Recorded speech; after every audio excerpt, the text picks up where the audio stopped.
Student, आप सभी को फिर से आपके अपने YouTube channel are square fantastic classes में स्वागत है। दोस्तों, आज के वीडियो में हम एक ऐसा टॉपिक के बारे में चर्चा करने के लिए जा रहे हैं जो बहुत इम्पोर्टेंट टॉपिक है और उस टॉपिक से 100% एक क्वेश्चन आपके एग्जाम में आ जाता है और उस टॉपिक का नाम है वायुमंडलीय अपवर्तन। तो आज हम दोस्तों बेहतरीन तरीक़ा से आपको बताएंगे कि वायुमंडलीय अपवर्तन क्या होता है और वायुमंडलीय अपवर्तन के कारण कौन कौन सी प्राकृतिक घटना होती है। सारे बात की चर्चा आज हम इस वीडियो में करने के लिए जा रहे हैं। दोस्तों, जल्द ही अगर आप हमारे यूट्यूब चैनल पर नए आए तो प्लीज़ आप हमारे यूट्यूब चैनल को सब्सक्राइब करें ताकि हर एक वीडियो का नोटिफिकेशन आप तक जरूर पहुँचे। तो चलिए दोस्तों, हम अपने वीडियो को स्टार्ट करते हैं। दोस्तों, आज का टॉपिक क्या है? वायुमंडलीय अपवर्तन। तो सबसे पहले हम शानदार तरीके से समझते हैं कि वायुमंडलीय अपवर्तन किसे कहते हैं या वायुमंडलीय अपवर्तन से आप क्या समझते हैं या वायुमंडलीय अपवर्तन क्या होता है। तो देखिए दोस्तों, वायुमंडल में प्रकाश के अपवर्तन को क्या कहते हैं? वायुमंडलीय अपवर्तन कहिएगा। अर्थात वायुमंडल में घटने वाली प्रकाश के अपवर्तन को वायुमंडलीय अपवर्तन कहते हैं। तो आपको समझ में आ गया कि वायुमंडलीय अपवर्तन किसे कहेंगे। तो क्या कहिएगा कि वायुमंडल में प्रकाश के अपवर्तन की घटना को वायुमंडलीय अपवर्तन कहते हैं। इतना बात क्लियर हो गया। अब देखिए दोस्तों, जो मेरा वायुमंडलीय अपवर्तन है, तो वायुमंडलीय अपवर्तन जो है बहुत सारे प्राकृतिक घटना को जन्म देती है। जैसे यहाँ पर देख रहे हैं, तारों का टिमटिमाना, ग्रह नहीं टिमटिमाते हैं क्यों? तारों का आभासी स्थिति, सूर्योदय एवं सूर्यास्त। मतलब इसका कहने का मतलब ये हुआ कि सूर्य उदय होती है और सूर्य अस्त जब होती है तो 2 मिनट पहले या 2 मिनट बाद तक हमें सूर्य दिखाई देती है। ऐसा क्यों? तो ये सब चीज़ का जन्म देने वाले आपका कौन है? वायुमंडलीय अपवर्तन। डायरेक्टली अगर पूछेगा तारा क्यों टिमटिमाते नजर आते तो क्या कहिएगा? वायुमंडलीय अपवर्तन के कारण तारा हमें टिमटिमाते हुए नजर आते हैं। दूसरा कहेगा ग्रह नहीं टिमटिमाते हैं क्यों? तो कह दिया वायुमंडलीय अपवर्तन के कारण ग्रह नहीं टिमटिमाते। तीसरा, तारे का आभासी स्थिति कैसा किसके कारण होता है? वायुमंडलीय अपवर्तन के कारण। सूर्योदय एवं सूर्य अस्त के बाद या पहले जो होता है सूरज हमें 2 मिनट पहले या बाद तक दिखाई देते हैं। किसके कारण? तो वायुमंडलीय अपवर्तन कर। इतना बात क्लियर हो गया। अब देखिए, हम आपको बताते हैं डायग्राम के माध्यम से दोस्तों हम समझाते हैं। ये मान लिए मेरा अर्थ, ये क्या है दोस्तों? अर्थ यानी पृथ्वी। तो पृथ्वी का जो वायुमंडल है, चूंकि आप जानते हैं बहुत सारा परत होता है, आयन मंडल, क्षोभ मंडल, समताप मंडल, तो बहुत सारा जो मंडल है, ठीक है, ये आपका क्या वायुमंडलीय कह सकते हैं वायुमंडल है। इसमें क्या होता है? बहुत सारा मंडल होता है ना। तो ये मेरा पृथ्वी हो गया। पृथ्वी के ऊपर क्या होता है? बहुत सारा मंडल होता है, ठीक है, जिसको आप कहते हैं क्षोभ मंडल, आयन मंडल, समताप मंडल, बाह्य मंडल, जो भी होता है, ठीक है।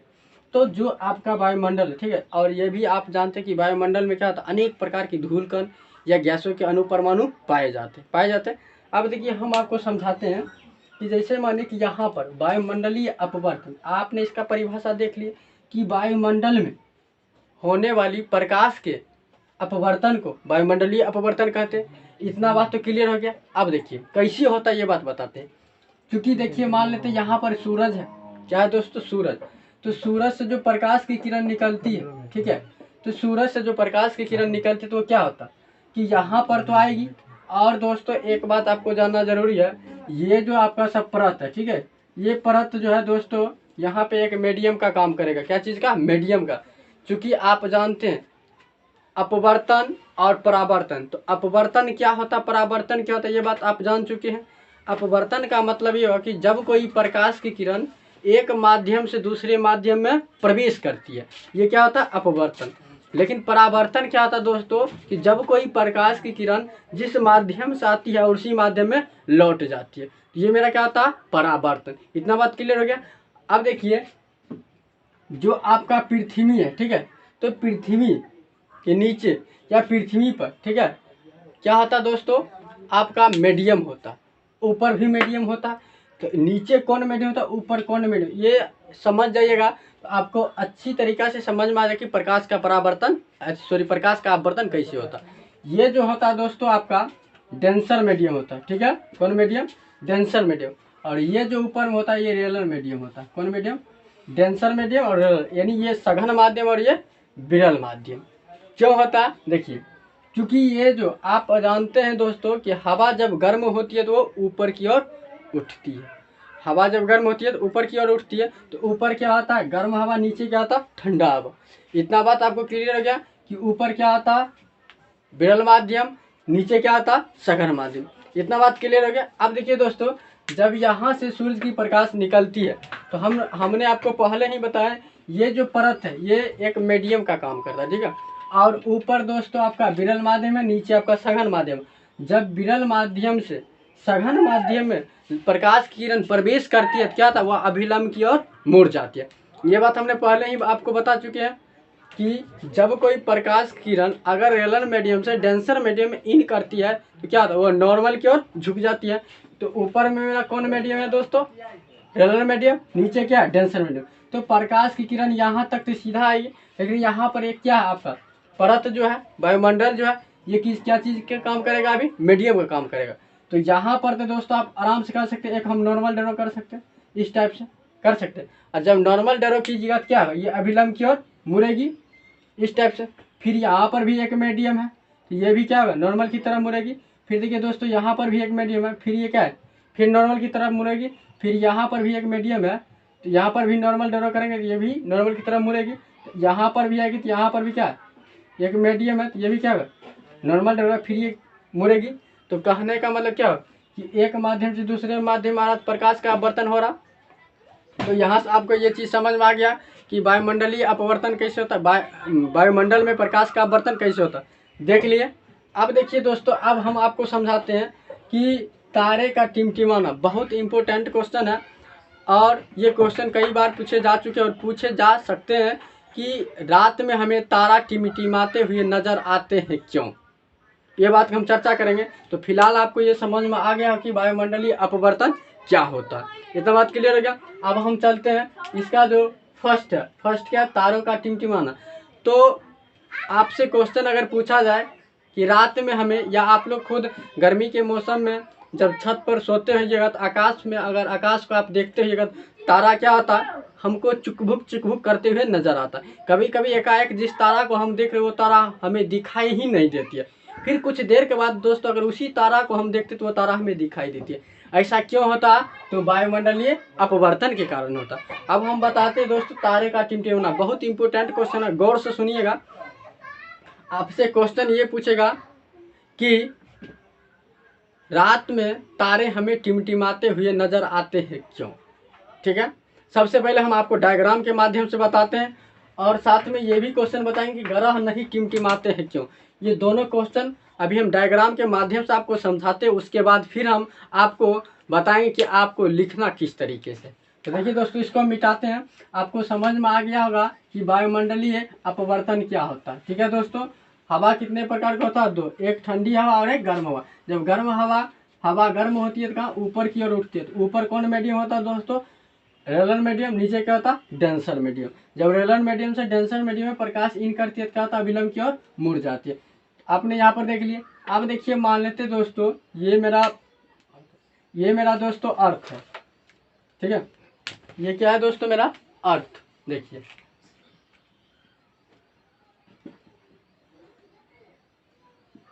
ये मेरा पृथ्वी है, अर्थ, ठीक है। तो आप जानते हैं कि बहुत सारा क्या होता है दोस्तों, वायुमंडल होता है, इस टाइप से देख रहे हैं, बहुत सारा वायुमंडल है, ठीक है। मान लीजिए यहाँ पे मेरा सूरज है, सूरज भी जस्ट लाइक मान लीजिए एक ग्रह है, मान सकते हैं। ये मेरा क्या है दोस्तों, सूरज या चंद्रमा, कुछ भी मान सकते हैं, या ग्रह है, ठीक है। और यहाँ पर हमने दोस्तों मान लिया कि ये मेरा स्टार है, यानी जिसको आप क्या कहते हैं, तारा, ठीक है। ये क्या है, मेरा तारा, देखिए ये क्या है दोस्तों, तारा, स्टार, ठीक है।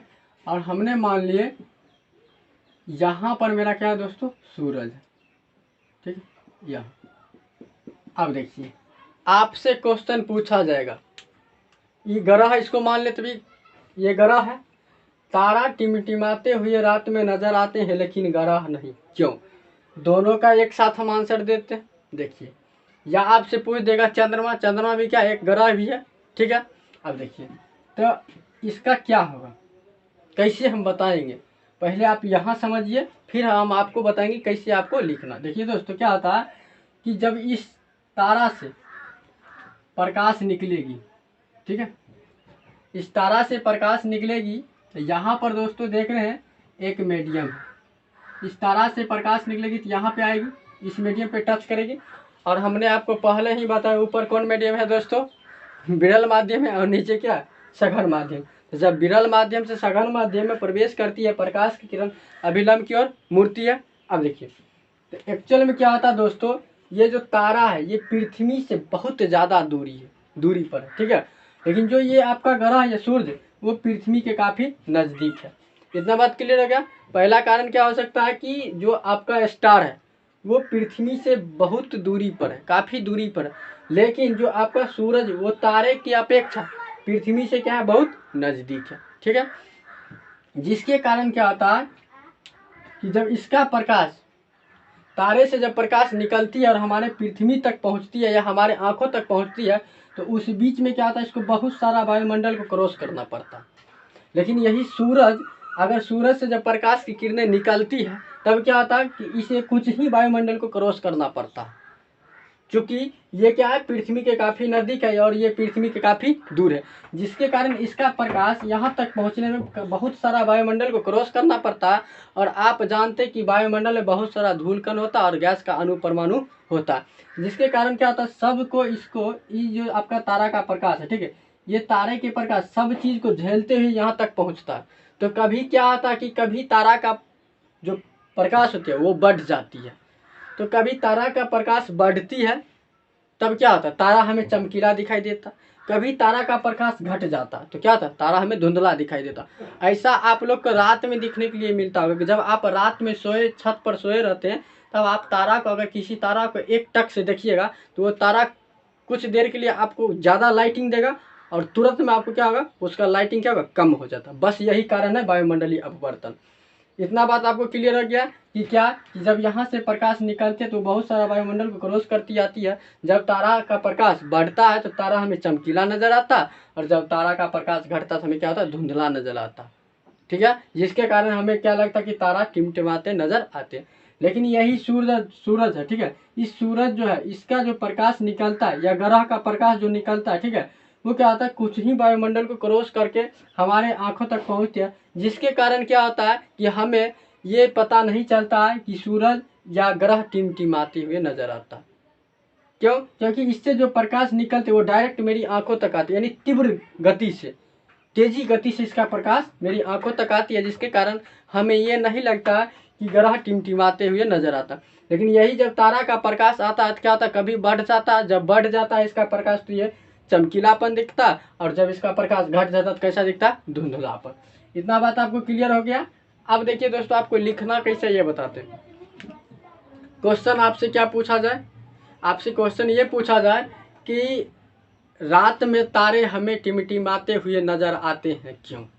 गौर से सुनिए, आंसर क्या लिखिएगा कि रात में तारे हमें टिमटिमाते हुए नजर आते हैं क्योंकि वायुमंडलीय अपवर्तन के कारण तारे से निकलने वाला प्रकाश क्रमिक रूप से घटता बढ़ता रहता। अभी जस्ट बताए थे कि तारा से जो प्रकाश निकलता है कभी घटता है तो कभी बढ़ता है। इतना बात क्लियर हो गया क्या, कि रात में तारा हमें टिमटिमाते हुए नजर आते हैं क्योंकि वायुमंडलीय अपवर्तन के कारण तारे से निकलने वाले प्रकाश कभी घटता है तो कभी बढ़ता है। तारे से निकलने वाले प्रकाश अगर बढ़ता है तो तारे हमें चमकीला दिखाई देता है, अगर वही प्रकाश घटता है तो हमें धुंधलापन दिखाई देता है। यही प्रक्रिया बार बार चलते रहता है, जिसके कारण हम कहते हैं तारे टिमटिमाते हुए नजर आते हैं। तो आपको समझ में आ गया कि तारे रात में टिमटिमाते हुए नजर क्यों आते हैं। इसका सटीक आंसर दे दीजिएगा, कोई दिक्कत नहीं। अब दूसरा क्वेश्चन क्या है, ग्रह नहीं टिमटिमाते हैं क्यों। इसका भी कारण बताएं कि जो आपका ग्रह है वो तारे की अपेक्षा पृथ्वी से क्या है, काफ़ी नज़दीक है। जिसके कारण क्या होता है कि इसका प्रकाश तीव्र गति से हमारे आंखों तक पहुंचती है और तब हमें नहीं लगता है कि ये ग्रह टिमटिमाते हुए नजर आता है।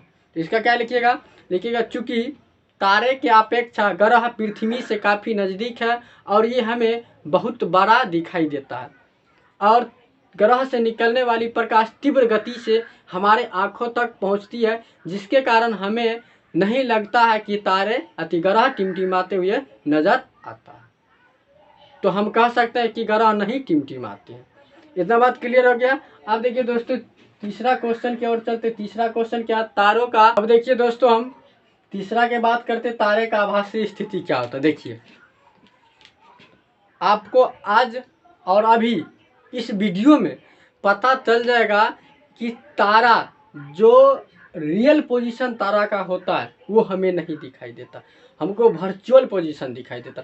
कभी कभी हम देखते हैं कि तारा वहाँ है लेकिन तारा वहाँ नहीं रहता, हम देखते हैं वहाँ है लेकिन वहाँ नहीं रहता, रियल में वहाँ नहीं रहता लेकिन हमें दिखाई देता वहाँ। कहने का मतलब ये, अगर आपका स्टार ठीक है यहाँ पर है तो हमें यही स्टार यहाँ पर दिखेगा। आप कहिएगा ई कैसे सर, ई कैसे हो जाता है, तो ये हो जाता है वायुमंडलीय अपवर्तन के कारण। अब कैसे होता सो देखिए। देखिए दोस्तों आप जानते हैं, क्या जानते हैं कि ऊपर कौन मीडियम होता है दोस्तों, रेयर, और नीचे डेंसर। ये मेरा मान लिए दोस्तों क्या है, अर्थ, ये मेरा अर्थ है ठीक है, यानी पृथ्वी। उसके ऊपर क्या होता है दोस्तों, बहुत सारा वायुमंडल होता है इस टाइप से, इस टाइप। कोई दिक्कत नहीं ना। अब देखिए दोस्तों हम मान लेते हैं कि यहाँ पर मेरा स्टार है, क्या है दोस्तों, यहाँ पर मेरा स्टार है यानी तारा कर सकते हैं। ये तारा का रियल पोजीशन है जहाँ पर, ये जो हम आपको दे रहे हैं ये तारा का क्या है, रियल पोजीशन, यानी तारा यहाँ पर है ठीक है, यहाँ पे तारा। कितना बात क्लियर हो गया। अब देखिए तारा यहाँ पर है, जब तारा से प्रकाश निकलती है ठीक है, देखिए EARTH अर्थ। देखिए जब तारा से प्रकाश निकलता है यानी यहाँ, इस तारा से जब प्रकाश निकलता है तो यहाँ पर आएगा, यहाँ पर आएगा, आएगा दोस्तों। यहाँ पर ये जो आपका मंडल है ठीक है, ये किसका काम करता, तो मीडियम का पहले ही बता दिया। ऊपर मेरा रेरल मीडियम, ये मेरा रेरल मीडियम, और ये मेरा डेंसर मीडियम। आप जानते हैं जब कोई प्रकाश की किरण रेरल मीडियम से डेंसर मीडियम में इन करते हैं तो अभिलंब की ओर मुड़ जाती है। इतना बात क्लियर हो गया। अब देखिए दोस्तों यहाँ पर प्रकाश जो तारा से निकली थी, यहाँ पर कौन मीडियम है मेरा, ये तो रेलर हो गया, ये मेरा डेंसर हो गया। तो जब रेलर मीडियम से डेंसर मीडियम में इन करेगी तो अभिलंब की ओर मुड़ेगी, अर्थात यहाँ पर क्या डरो होगा दोस्तों, नॉर्मल, इस तरीका से ये नॉर्मल डरो हो गया। तो जब नॉर्मल डरो हुआ तो ये क्या, अभिलंब की ओर मुड़ेगी, मुड़ेगी यानी ये इस डायरेक्शन में आएगी, अभिलंब की ओर मुड़ गया, मुड़ गया दोस्तों। फिर देखिए यहाँ पर भी एक माध्यम है, तो यहाँ पर भी क्या होगा, प्रकाश का अपवर्तन होगा। यहाँ पर भी क्या होगा, एक दोस्तों नॉर्मल डर होगा इस टाइप से, और यहाँ पर भी क्या होगा, ये अभिलंब की ओर मुड़ेगी यानी कि इस टाइप से मुड़ेगी। फिर देखिए दोस्तों यहाँ पर भी क्या एक डर होगा, नॉर्मल, क्यों, क्योंकि यहाँ पर एक मीडियम है, देख रहे हैं। तो यहाँ पर भी क्या होगा, ये अभिलंब की ओर मुड़ेगी यानी इस टाइप से मुड़ेगी। फिर देखिए दोस्तों क्या होगा कि यहाँ पर भी एक क्या डर होगा, नॉर्मल, ठीक है, इस टाइप से, और यहाँ पर भी क्या होगा, फिर ये अभिलंब की ओर मुड़ेगी, देखिए इस टाइप से मुड़ेगी। अब देखिए दोस्तों यहाँ पर मान लेते कोई बंदा है ठीक है, यहाँ पर देखिए यहाँ से प्रकाश आना चाहिए, प्रकाश को सीधे यहाँ आना चाहिए, आना चाहिए, लेकिन ये ऐसे ना आकर ठीक है, कैसे आया, ऐसे टेढ़ापन आया। तो मान लिए यहाँ पर आप देख रहे हैं कि यहाँ पर भी प्रकाश का अपवर्तन हुआ, यहाँ पर भी हुआ, यहाँ पर भी हुआ, यहाँ पर भी हुआ, यहाँ पर भी हुआ ठीक है। अब माने कि कोई बंदा है ठीक है, वो पर इसको देख रहा है, किसको, इसको, इस स्टार को यहाँ पर मानिए देख रहा है, यहाँ पर कोई बंदा है ठीक है, इस टाइप से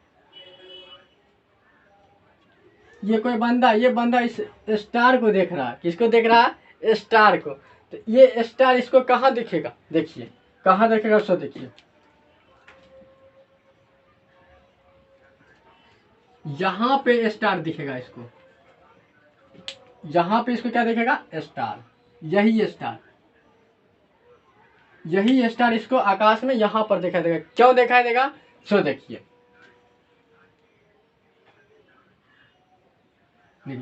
यही स्टार इसको यहाँ देखा देगा, इस बंदा को।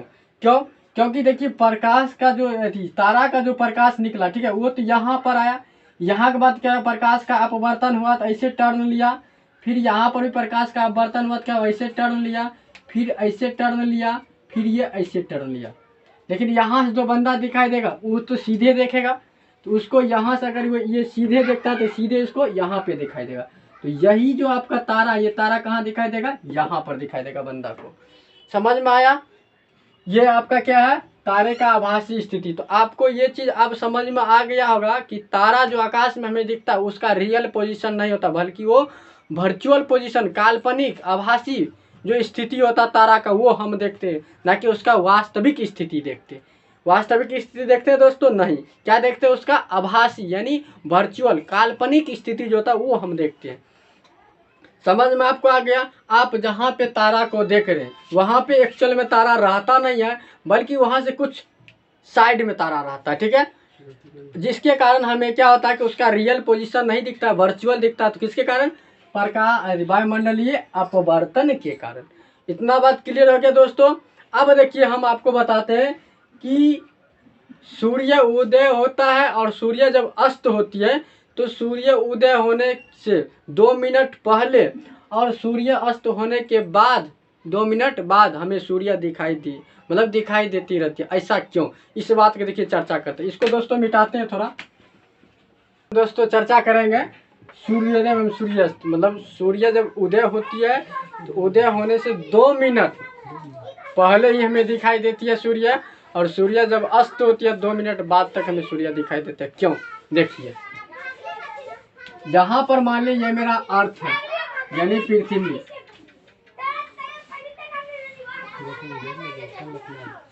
ये क्या है? अर्थ, पृथ्वी है, ठीक है। अब देखिए यहाँ पर दोस्तों क्या होगा कि यहाँ पर मान लीजिए कि कोई एक बंदा है, ठीक है, वो बंदा देख रहा, वो बंदा क्या कर रहा? देख रहा। किसको देख रहा? तो ऊपर क्या है? एक वायुमंडल ही है, वायुमंडल, ठीक है, ये वायुमंडल है, ठीक है, और ऊपर क्या है? सूर्य। तो इसका जो दोस्तों ये जो दिखेगा तो यहाँ पर मान लीजिए इसका क्या है? क्षितिज कह सकते हैं, ये मेरा क्षितिज है, ठीक है, और यहाँ पर क्या है दोस्तों? सूरज है, ठीक है। तो सूरज ऐसे इसको दिखेगा, और इसका जो क्षितिज होगा वो ये होगा, कह सकते हैं ये एक डॉटेड लाइन ड्रॉ कर देते हैं यहाँ। देखिए अब जो ये सूर्य है, तो सूर्य क्या होती है दोस्तों? ये जो इसका क्षैतिज रेखा होता है, ठीक है, क्षैतिज लाइन, उस क्षैतिज लाइन से सूर्य नीचे होती है, यानी इस टाइप से कह सकते हैं, यहाँ पर होगा, ठीक है। जब ये क्षितिज से नीचे रहता है तो इसका जो वास्तविक जो स्थिति होती है वो क्या होता है?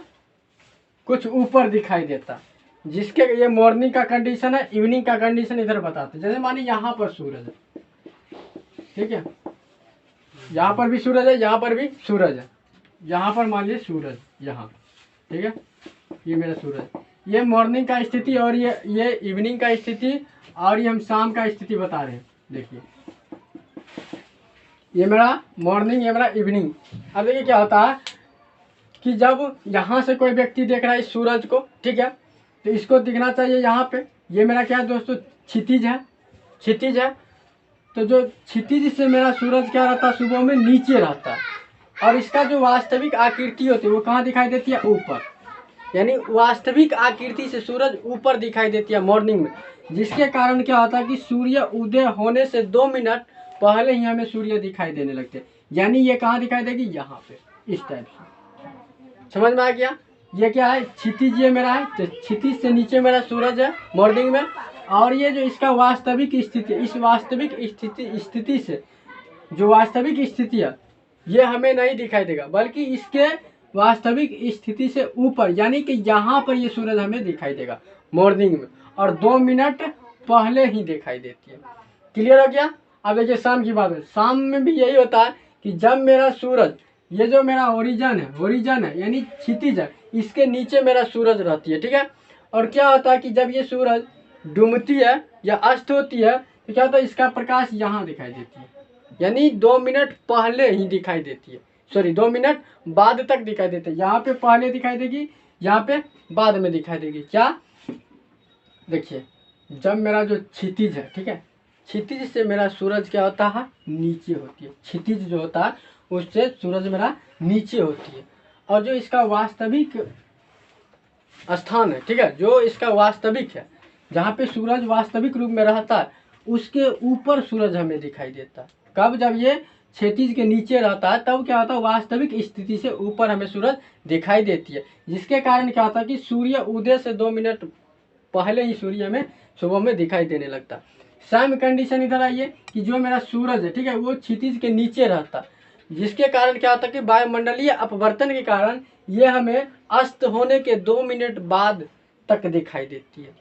क्लियर हो गया? तो यहाँ से अगर आपको पूछेगा सूर्योदय या सूर्य अस्त के समय 2 मिनट बाद या 2 मिनट पहले तक सूर्य हमें दिखाई देती है, क्यों? तो क्या कहिएगा, क्षितिज सूरज क्षितिज के नीचे होने के कारण उसका जो वास्तविक स्थिति होता है उसके ऊपर दिखाई देता है वायुमंडलीय अपवर्तन के कारण, जिसके कारण सूरज सूर्योदय से 2 मिनट पहले दिखाई देती है और सूर्यास्त के 2 मिनट बाद दिखाई देती है।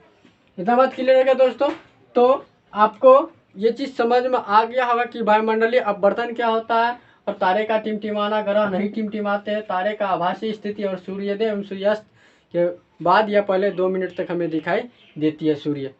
तो ये सब चीज़ आपको समझ में आ गया दोस्तों। तो आज के लिए इतना ही, फिर हम मिलते हैं नेक्स्ट वीडियो में।